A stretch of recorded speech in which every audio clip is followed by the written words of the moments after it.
Back in the summer of 2013, when I was in my mid-20s, my good friend Emily asked if I wanted to go camping with her, her boyfriend, and a couple of his friends up in the Catskills. It was a pretty dry, sunny summer, and I knew her boyfriend, Mike, and his buddies were all laid back and chill, so I figured everyone would have felt that invitation was nice. But for me, honestly, I was more than excited. This was gonna be my very first camping trip. And the reason I'd never gone before traced back to a childhood memory so far back I barely remembered it myself. I'm gonna tell the story I got secondhand from my mom, who still gets furious about how my dad let it happen. So here it is. When I was just 3 years old, some of my dad's college friends invited him to join them for a few hours of grilling in one of New York State parks. He went and toddler me tagged along. But apparently, while Dad and his friends were flipping steaks and tossing trash talk, I decided to wander off on my own without permission. When Dad and his friends finally realized I'd gone missing, they went into a full panic, running around the park like crazed men trying to find me. And when they did find me mewling so loudly, they could hear me long before they saw me. I didn't stop crying or get quiet. I was still mad when they brought me home. And that's how my mom found out Dad had almost lost me during that barbecue trip in the woods. Ever since then, she's been anxious about me being near forests or wooded areas, like the whole thing gave her some deep, irrational fear. That meant no hiking, no camping, and definitely no summer camps. And that's why when Emily and her boyfriend decided we should go up to Papton Reservoir for a long weekend, I was over the moon. Papton's about 12 miles away from the nearest town, but Highway 30 runs right along its southern edge, making it pretty easy to get to. There were a couple of cabins and campgrounds, but still enough wild feel to it perfect for city folks like us. By late July, the five of us crammed into Emily's old Honda and drove, till we reached a tiny peninsula with a parking lot, a campground, and a boat launch. On the opposite side of the highway, there were a few cabins, but beyond that, just the reservoir, the road, and endless woods stretching out in every direction.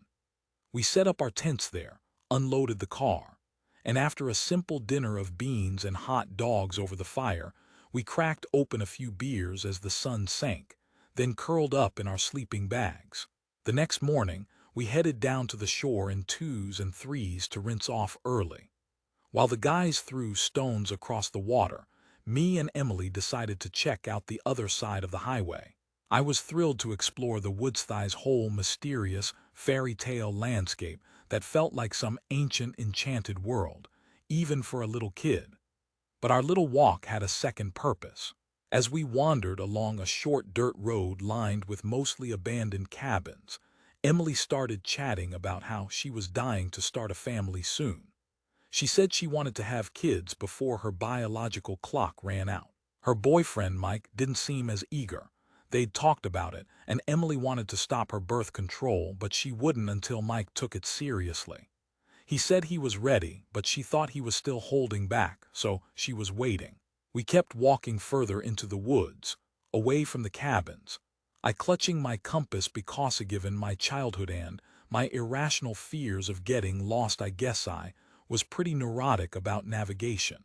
Emily kept joking about how I was obsessed with directions, and I cracked a joke about how, since she was so worried about the path her relationship was taking, I had no choice but to worry about the route I was taking through the woods. She rolled her eyes, but I laughed. But after a few more minutes, I wasn't laughing anymore. I remember stopping dead in the middle of a trail, feeling totally silent and just staring into space. Emily asked what was wrong, but I couldn't answer. My mouth wouldn't cooperate. The thing was, I'd been having these recurring nightmares since I'd started middle school, and I'd told my mom that they probably stemmed from getting lost in those woods as a kid. My dad thought they were about me freaking out over starting a new school, but I didn't really know why I kept waking up drenched in sweat every night. It was like wandering through a dark, twisted forest with roots and branches reaching out.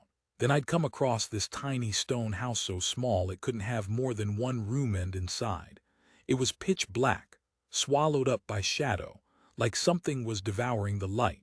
I'd try to run away, but my feet felt rooted in place, glued to the ground. From the edges of my vision, a creature would shuffle into view, with bark-like skin and hair that looked like flickering flames. It'd smile at Methai's terrifying, crooked grin with blood dripping from its teat hand, then walk into the darkness. That smile haunted me, especially because it looked so real, and the creature's mouth was bloody, as if it had just feasted on a little girl and still wanted more. Instead of dragging me inside, the creature just turned its back and vanished into the shadows, leaving me with an unshakable dread. I knew deep down that I'd have to walk into that darkness myself, into whatever waited inside of the creature would be there, ready and waiting, like I knew it would. That's why I was so terrified of those nightmares, and I'd have them 2 or 3 times a week for almost 2 years. My mom even took me to see a child psychologist, but nothing she suggested helped at all. Then suddenly, one day during high school, the nightmares just stopped. The psychologist said it was normal, just a phase, that I must have started feeling more settled at school. I was so relieved I didn't care why they vanished. Over the years, the memories of that dream faded into the background, only to come rushing back one day when I was walking through the woods, and everything looked exactly like my nightmare from years ago. It was surreal, and I didn't break down crying or beg to turn around, but inside, that same cold feeling of dread hit me, and I could tell that something else was watching, waiting, something real in those woods. Emily looked at me like she wasn't sure what to say, and honestly, I didn't know either. We're both pretty skeptical, not super into anything spiritual or woo-woo, so I guess she was taken aback. I was just talking about an old nightmare like it was a memory from some past life or something. She kept that puzzled look on her face for a beat, then asked, "Are you okay?" I said I thought I was, that I was fine. We kept walking, and I told her about how my mom had kept me from going into the woods as a kid after that incident. Emily laughed and said, "So you're basically an agoraphobe," which I thought was spot on at the time. Still do. As we walked back toward the camp, that weird knot in my stomach started to loosen, and I actually began to enjoy myself again. I figured I'd just been spooked, and maybe it was my mind playing tricks on me after all. I was walking through a forest I hadn't been in since I was little. We ate lunch on the shore, soaked up some sun, and went for a swim, trying to burn off an appetite before dinner. Later, around the campfire, Emily teased me playfully about my déjà vu thing from earlier that morning. It was all good-natured fun, nothing mean-spirited, but the joke sparked a longer conversation. The beers must have loosened everyone's tongues because suddenly we started talking about past lives, remote viewing, and bizarre stuff that seemed pretty out. There until I started thinking, maybe they weren't entirely wrong. I'd felt déjà vu before, sure, but what I experienced that morning was intense, like drinking straight Tito's, not just a Budweiser. That's how strong it was. I woke up the next day feeling more rational, enough to get back to the shore with my towel and soap, wash my mind clean, and think about what to do with the rest of our Saturday. We decided to hit the trails again, longer this time, and I was ecstatic. The weather was perfect. Emily's boyfriend and his friends were all gentlemanly, and the trails weren't too tough for a beginner like me. We packed some crackers, jerky, granola bars, typical backpacker stuff, and I drank so much water I thought I might float away. I was still a little awkward outside around people, so I kept a fair distance before I finally found a safe spot and went to the bathroom. When I finally relaxed enough and dropped my shorts, I instinctively looked over my shoulder just to make sure I wasn't being watched, and that's when I saw it. The treetops up ahead, strangely familiar, almost like I'd seen them before in a dream. The longer I stared, the more that same eerie déjà vu crept into me. I told myself to stay put, that I was probably overreacting, that it was just some mental thing. But I couldn't resist. I had to get closer. I walked toward those trees hidden behind a small rice, and as I reached the top, I suddenly felt this wave of dizziness. What I saw was impossible. It was a small concrete shelter, about waist high and just a few feet wide, with a slanted roof shaped like an inverted V. The entrance was narrow and dark, deep enough that I couldn't see inside without crouching. And I knew I'd seen it before. Not exactly the same structure I'd dreamed of, but close enough. I'd seen it in that recurring nightmare those long, terrible nights I'd fought to forget. My heart pounding, I felt like I'd lit a dormant match in my brain. There was this feeling that said, "You've seen this before," even though it didn't look exactly like the nightmare's little stone cottage with a door and windows. It was different, yet somehow just as familiar. And then I saw Ithai's tiny figure, cloaked in shadows, hidden inside the dark. I was frozen, unable to move because I knew that whatever was inside was waiting for me, just like in my dreams.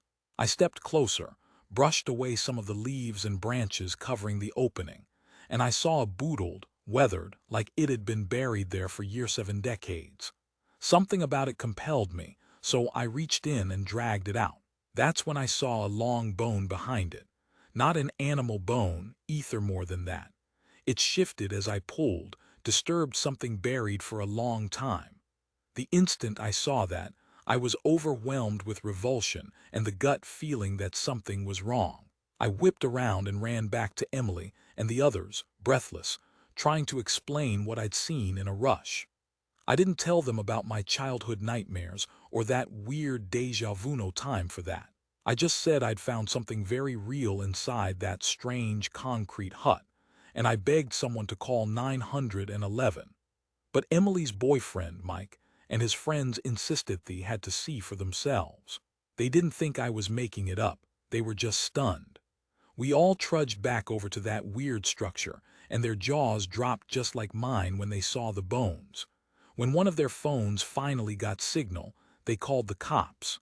We waited, feeling scared and nervous, until the police arrived. 2 officers pulled over along the highway, and we led them out to that concrete thing. There, they immediately spotted a skeleton partially covered in leaves, which they took as a confirmed grim discovery.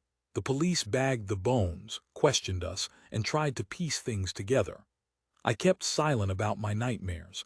I just explained I'd wandered off to use the bathroom, and that's when I'd come across it.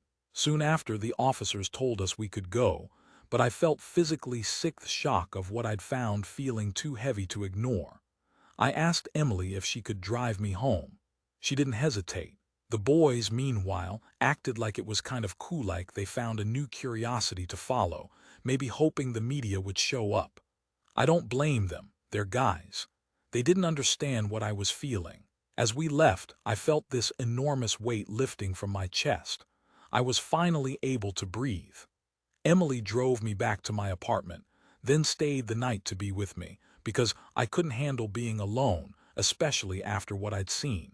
The strange connection between my childhood nightmares and what I'd just encountered in the woods haunted me. I'd never thought anything could stretch my skepticism so far. I didn't know if I was losing my mind, but I desperately looked for some rational explanation. Lucky for me, I eventually found one, although I'd been avoiding talking to the person who might have helped most: my mom. For reasons obvious now, I kept it to myself for almost a whole day. Then I finally broke, called her up, and told her everything. She wasn't mad about the trip, she wasn't mad I didn't tell her either. She listened, and then said she needed to call my dad. When she called back, her voice was serious. She told me, "Sweetheart, I need you to brace yourself. The place you went missing from as a kid, it was up near that reservoir. The reason it felt familiar, you've been there before, you just forgot." That crushed me. I always thought my childhood fears were just overactive imagination, but hearing that, it made everything click. I ended up calling the police again to fill in the gaps. They confirmed some details, but nothing concrete. I told them about my childhood memories and the nightmares, and suddenly, they got interested. They examined the bones and the site in detail, and the hardest part, what exactly caused that man's death, remained a mystery. A forensic report suggested an injury from a gunshot or perhaps something sharp, but they wouldn't tell me which. My gut told me I had seen the man's killer, probably some hunter. Judging by the camouflage remnants on the skeleton's leg, who had crawled into that small, makeshift structure, maybe to die after a hunting accident or because he was wounded in some way. The police believed he was trying to hide, maybe even trying to get to a nearby gorge, but got blocked by fallen logs. They took the remains to Vancouver for further analysis, but nothing definitive ever came from it. What haunted me most was the realization that I'd been close to the truth for so long, and I'd ignored how much that childhood memory had shaped me. I've wondered if the man who died was the one I'd seen in my nightmare, that skin like bark, flaming hair, bloody mouth. It all came back in a horrid flash. I think he was a hunted man, injured and trying to hide. I'd like to say I played a part in solving it, but honestly I just confirmed the date. The horrifying truth that finally emerged was that this man was someone who'd been shot in the woods, left to die or hide away, and somehow I'd seen him. And that night I had an almost haunting déjà vu. And the man himself, he was probably a hunter who got hurt badly, crawled into that structure and died alone. And it terrifies me because I think I saw him. All I can hope is that someday the police will find out who he was so he can finally rest in peace. For now, I just wanted to get this off my chest. If I could, I'd tell everyone, be careful in those woods. They're not as empty as they seem. Sometimes the hidden dangers are even something worse here right around the corner. Anyway, that's my story. Thanks for listening.